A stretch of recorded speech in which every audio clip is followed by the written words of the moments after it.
Hello, and welcome to the Fit After 40 Women's Fitness and Health Revolution podcast. Kinsey here, and I am, as always, just plumb tickled to be talking with you today about today's topic.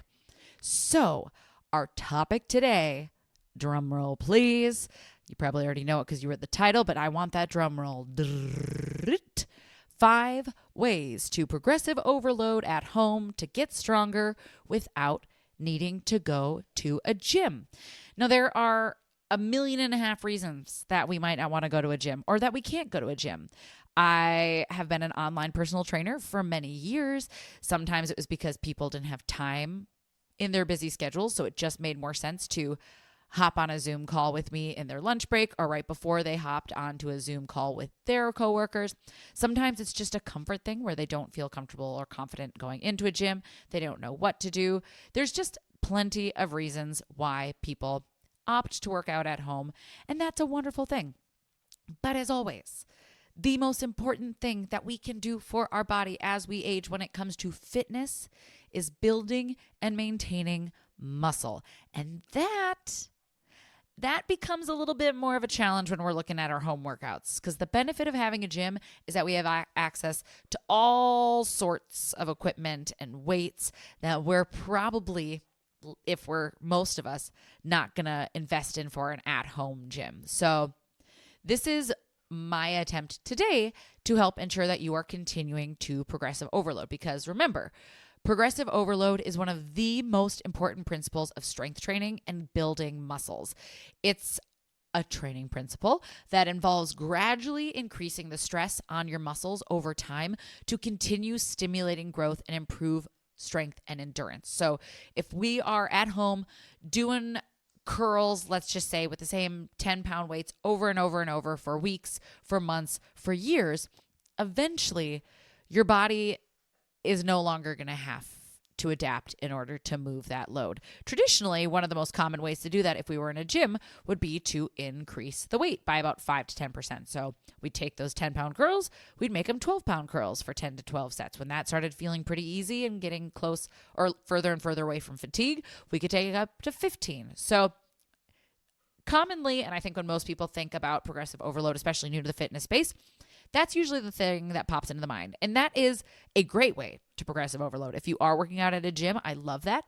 The other reason, however, that this podcast can be beneficial, even if you do work out at a gym, is that eventually, chances are, you're going to kind of get to a ceiling for most of us who are just lifting for health, where we kind of tap out on the amount of weight that we can move, right? There are some moves that we can kind of keep building, like a hip thrust is something that I like to keep in my practice because I can get really strong at it. But say like an RDL, for me, I've kind of found my ceiling on where I am comfortable training it. I still get to my point of fatigue, but I use a lot of these things that we're going to talk about in order to continue to progressive overload without adding on weight. So they are applicable no matter where you're training, but especially for those of you who are training at home.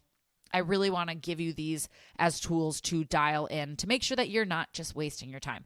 Listen, moving your body has many, many benefits on its own, but remember, when it comes to actually building and maintaining muscle, there's a very specific way that we need to train in order to stimulate the adaptation. So let's go ahead and dive into the top 5 ways to progressive overload from home, or if you're at the gym and just sort of interested in trying something else. So the first way might be kind of obvious if you sat down and gave it a think. It is to increase reps. So if I'm traditionally doing 8 to 12 or like 10 to 12 reps of, I'm just squats, let's say, and I have a 25-pound weight and I'm doing 10 to 12 goblet squats. And after a while, I'm just easily, I get to 12 reps and I'm like, I'm not feeling that 1 to 2 away from failure. Maybe 25 is the highest weight that I have in my house. So what can I do? I can increase the reps. So instead of going 10 to 12, now I'm going 12 to 15. If I get to 15 and I'm feeling that like 1 to 2 reps away from failure, huzzah. We might feel, if we've been using the same weights for a long time, that we're going to have to go exponentially higher. Now, there are studies that show that we can continue to train hypertrophy as high up into the like 30 rep ranges. So that's a lot of work. I've done it before, and most of the time it's not that it gets boring. It just is, it gets challenging, and my brain kind of wants to quit before my body does. But the point is, it is doable. However, we do want to keep in mind that we need to be within that close proximity to failure. So if you have 5, 6, 8 pound weights at home, there is just the truth in that most likely when we're looking at ways to like stimulate leg muscles, investing in weights will be something that you'll want to pursue down the line. But increasing reps is a great way to get started. Like I said, finding that close proximity to failure. And when you are like 1 or 2 reps away from being like, and I couldn't do a single rep, then you're in a good place. So that's the first place to start. Start taking yourself up in reps every single set. The next way to do it, and this gets pretty cheeky, is to increase your number of sets. So say you're doing 3 rounds of 10 to 12 goblet squats. Instead of taking it to 3 rounds of 12 to 15 goblet squats, maybe we do 4 rounds of 10 to 12 goblet squats. This one is a sneaky little baby. My workout buddy Jamie and I, shout out, we're doing Bulgarian split squats, and I just love Bulgarian split squats. Let me just put it this way. I don't want to have to hang around for 15 to 20 Bulgarian split squats. 10 to 12 is like, that's enough.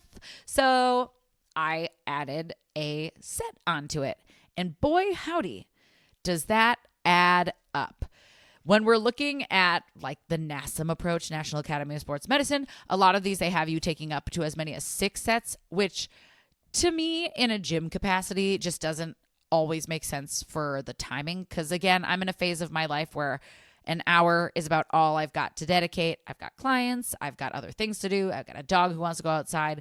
So an hour is what I like to commit, and doing 6 sets keeps you working for a while, especially if you're adding those longer rest breaks. However, if you're at home and if you've added your sets and then you added your reps and then you added your set and you need to keep adding sets and you just have those 1 set of weights, that could be something to explore, going up to like 6. I've heard of like, there was one celebrity trainer who talked about training like 10 sets of something. Again, I don't have numbers in front of me. I've never tried that style of training, so I can't just like fully throw it under the bus, but there is a point where I feel like there's a little bit of diminishing returns, and it's just like neuromuscular fatigue. Like after a while, I think we just sort of zone out and get out of our body. So there are certain points in training where it'd be advantageous to, again, explore adding an additional set of weights. But the good news is if you're implementing these one at a time, hopefully, or I mean, you won't have to add that new set of weights for a while. So it's not like you're dropping $50 to $70 every 2 weeks. It's more like every 2 to 3 months. Okay, so increase reps, increase sets. This one is my favorite, and people do not believe me until they try it. And that is to slow the tempo. And honestly, this one does a whole lot. It's also very good for getting in touch with your body. I did an Instagram post on this day because I had a client this morning who shared with me that she was having trouble feeling her quads when she was squatting. She wasn't sure if she was feeling it in the right way. She wasn't really sure how to feel it. And this isn't super uncommon because remember, when we're getting started with moving our bodies, one of the main things we're doing in our first phase and then forever, but in our first phase, we're really developing that mind-body connection. We're creating that pathway between our brain and a specific muscle to fire the way we want it to fire, which is why I always compare it rather to other skills like playing violin. You're training your body to do something very specific. So it's not uncommon for folks to feel like they don't know how to feel, or they don't feel a specific part of their body, especially like when we're talking backline, when we're doing rows, because we sit in a world that's so anteriorly dominated where we're kind of rounding forward towards our computers. Right now, I'm probably doing that. I need to keep checking towards our phones, towards our cars. Those back muscles sit in lengthened position. And we not only are they in lengthened position, which makes them weaker, but we also sort of lose that mind muscle connection to the back body. So a part of it is really retraining how to even feel those muscles. So this tempo is also a really good way to do that as well. So 2 things that we can focus on when we're playing with tempo. The first one is slowing your eccentric phase, or when the muscle is lengthening. So a bicep curl, I feel like, is just kind of an easy one to explain. When I curl the weight, I'm shortening it. And then when I release the weight, I'm lengthening that muscle. So that muscle, as I release my hand, is the eccentric phase. This is the most effective phase for progressive overload with tempo changes. You can gradually increase the time it takes you to lower the weight. So for example, you could take it from 2 seconds and then make it 3 seconds to 4 seconds over several weeks. So you could just play with tempo alone for progressive overload for a while. The other way to really make it cheeky with tempo is to add pauses. So we're incorporating a brief pause at the bottom or peak of a contraction during an exercise. This increases your time under tension, and it makes the exercise a lot more difficult, even with the same weights and rep. And this is what she and I did. We increased her isometric hold, so that pause. We actually ended up having her go do a wall sit, because if you sit on the wall and you're in the appropriate position, it becomes really hard to ignore that your quads exist. So that would be something like, I had another client last week who was kind of unsure if they were feeling their split squat correctly. So when we got to the bottom of the split, we started adding just a 2-second pause. A, she could feel where she was supposed to be feeling it. And B, we ended up having to actually drop reps because it made them exercise a lot more intense. So that's a really, really clutch way. You can do that with anything, right? So you can slow down on your chest press, hold at the bottom, push up. Like I said, you can increase that time under tension over the weeks. You can add the pause at the base of the squat. Play around with it. Have fun. Just make sure you're doing it, as always, safely. Next up, so we have reps is 1, sets is 2, tempo is 3. This one is a little bit cheeky. It does really well when you incorporate it with the others, but sometimes, especially for lower body, we can break it down by doing unilateral work. So where we're focusing on one single leg exercise single leg exercises. Hello, brain. That allows for a greater focus and activation of the target muscles, enhancing hypertrophy and functional strength. And again, this is, like I said, the functional strength is another big piece why I just always encourage unilateral strength into any program, because it really gives us a good indication of if both sides are firing correctly. So if we only did squats, there's no way of telling in our own bodies, unless we're like very in tune, but even I've experienced this, if one leg is firing more than the other, which is why it's really good to get them under single leg activation. So these could be things like lunges, split squats. A little more challenging, we're looking at things like single leg RDLs, Bulgarian splits, kind of like the hardest one of those, I'd say. Pistol squat, single leg bench squat is a nice start, where you use like a bench or a chair and you practice your squat variation, but you pick up your foot. Step ups are great for this as well. So moving it to just one leg, say you just have that 25-pound weight. So if you're easily doing those 25-pound goblet squats, if you have, say, just a split squat and you have the 25-pound in one leg, now instead of using both legs in a squat position to get out of there, you're using that front leg to primarily move the load. Or like if you move it into a loaded pistol squat, or if you were to use a single leg RDL, that's another good example. If you had like two 25-pound weights and you were doing RDLs and not really feeling much, you could switch it to a single leg RDL. And even just that singular 25 at first might feel kind of spicy. So the fifth one is going to be increasing your number of workouts. Because again, at the end of the day, we're looking to increase the amount of working sets over time. Again, this is something where eventually we kind of find a cap, just based on the fact that most of us have lives outside of the gym. So when we're starting out, we're looking like 5 to 10 sets of each body part. And as we become more conditioned, that 10 to 20 range is really what we're exploring. I did hear an interesting conversation recently where they were talking about actually finding gain benefits in after you've kind of worked to your max set of or amount of sets, deloading and coming back down and rebuilding, which again, I've never tried for myself, but when they were talking about it, the science kind of makes sense, because again, you're challenging your body and then bringing it back up. This is kind of like a bonus. So let's go over those 5 real fast, right? 5 ways to increase 5 ways to hit progressive overload at home without having to go to a gym. 1 would be increase reps. 2 would be increase sets. 3 would be slow your tempo. 4 would be add in more unilateral work. And then 5 would be increase your number of workouts from like 2 workouts a week to 3 workouts a week, 3 workouts to 4 workouts. I do also want to say before we move on, make sure that you are not getting to the place where you don't have rest days, because then you're going to see diminishing returns because your body can't rest. Unless you have like this beautifully programmed design program. But even then, I think everybody should have at least 2 days of rest. That doesn't mean sit on your butt and chill unless you really want to. You can think of like active recovery, so walks, maybe yoga, etc. But when we're looking at strength training, those rest days are very important, especially as we get older. It becomes harder. One of the mechanisms that slows is our ability to recover from workouts. And not only does that set us up for injury, but it really means that we're not getting the most out of our workout. So we can see diminishing returns just because we're showing up to workouts super fatigued and not able to get our muscles into a place of fatigue. So sometimes pulling back on your number of workouts could actually be a way that you see muscular gain. Because if you're doing like 5 workouts a week right now and your muscles don't have time to recover, if your nervous system doesn't have time to recover, if you're not sleeping well, instead of showing up to 3 really strong rested workouts, we're getting 5 sort of mid workouts where maybe there's more of those like junk sets in there. So that's another thing to consider too. Whoa! Bonus, every like 4 to 6 weeks, switch up the variation of the thing that you're doing.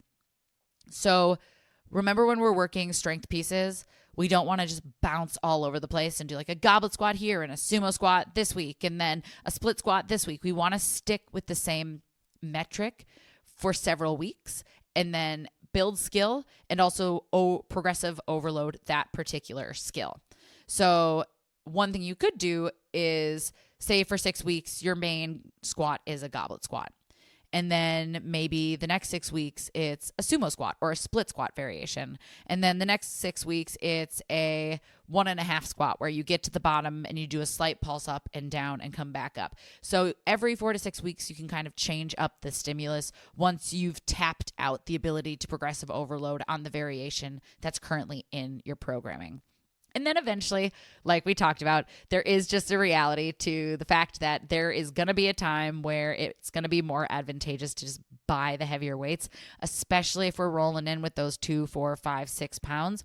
There's just a limit to what they can do, especially when we're looking at leg dominant moves, because our legs are giant muscles, but even upper body, y'all. Like if we think about it, if we pick up a toddler, that kid weighs like 30 pounds. So if we're lifting 12 pounds and it's not really going to train us functionally, right?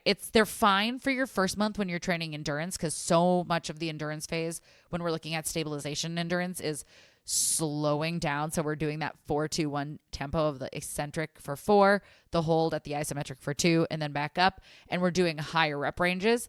But when we're really looking to build and maintain muscle, we simply need to move out of those weight ranges, even with all of these hacks that I just shared. Okay, short and sweet today as promised, because I feel like the last couple of episodes I've been like, this one's going to be short. And then 90 minutes later, I'm like, and that was year 5 of 30. So I hope this was helpful. If you know someone who is also working out at home and kind of feeling plateaued or uncertain about how to make their workouts go further, please, please, please share this episode with them. And in the meantime, if you got something out of this, like, subscribe, leave a review. If it's not a 5-star, I'll show you where else to go, but please don't hate on the metrics. This is a grassroots podcast, and all of your support goes a really long way. And my goal here is just to get it into more and more women's ears as a free resource on how to take care of their beautiful machines. All right, team, I hope you have an amazing week, and I will see you next week. In the meantime, take care of those incredible bodies. You're so stinking worth it. Aroo!